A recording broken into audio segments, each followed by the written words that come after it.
বিসমিল্লাহির রহমানির রহিম। যারা প্রথমবারের মতো হজ পালন করতে সৌদি আরবে যাচ্ছেন, তাদের উদ্দেশ্যে আমি কয়েকটি পরামর্শ দিতে চাই।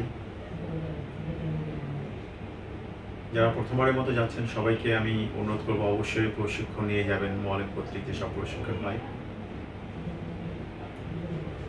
মক্কা বা মদিনা যাওয়ার পরে পানি, জমজমের পানি খাবেন, প্রচুর পানি খাবেন।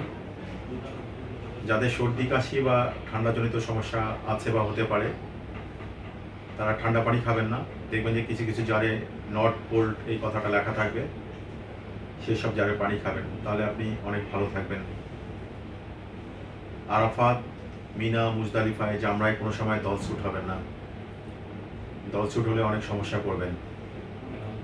যেখানেই যাবেন হোটেলের কার্ড সাথে রাখবেন। অ্যান্ড্রয়েড বা স্মার্টফোন যদি সাথে থাকে তাহলে হোটেলের ছবি তুলে রাখবেন, তাহলে আপনি হারিয়ে গেলেও এগুলো পেতে সমস্যা হবে না। যারা অসুস্থ বা কোনো ওষুধের প্রয়োজন হয়, অবশ্যই প্রয়োজনীয় ওষুধপত্র সাথে রাখবেন। কিছু কিছু ওষুধ, যেমন প্যারাসিটামল, সর্দি জ্বরের ওষুধ বা মাথা ব্যথার ওষুধ বা পায়ে ব্যথার ওষুধ, প্যারাসিটামল, সর্দি কাশির ওষুধ নিয়ে যাবেন। যেমন অ্যান্টিহিস্টামিন, অথবা আমার সময় অনেকেরই হতে পারে, হয় ডায়রিয়াও হয়, এইসব ওষুধ নিয়ে যাবেন। যারা ডায়াবেটিক বা প্রেশার ওষুধ খান, তারা অবশ্যই 1.5 থেকে 2 মাসের ডায়াবেটিক ওষুধ এবং প্রেশার ওষুধ সাথে নিয়ে যাবেন। এবং সবসময় মুআল্লিমের উপর নির্ভর করবেন না। প্রথমবার হারাম শরীফ অথবা মসজিদ নববীর রাস্তা দেখিয়ে দেবে, পরবর্তীতে আপনারা নিজেরাই আমল করবেন। যত বেশি আমল করবেন ততই সওয়াব পাবেন, কারণ সওয়াব আপনার নিজের জন্য।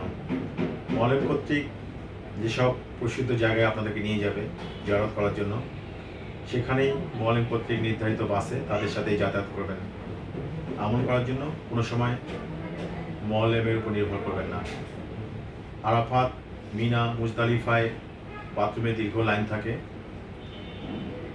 কাজেই যখনই সুযোগ পাবেন বাথরুমের কাজটা সেরে নেবেন। যেখানেই যাবেন পানি সাথে রাখবেন। ধন্যবাদ সবাইকে।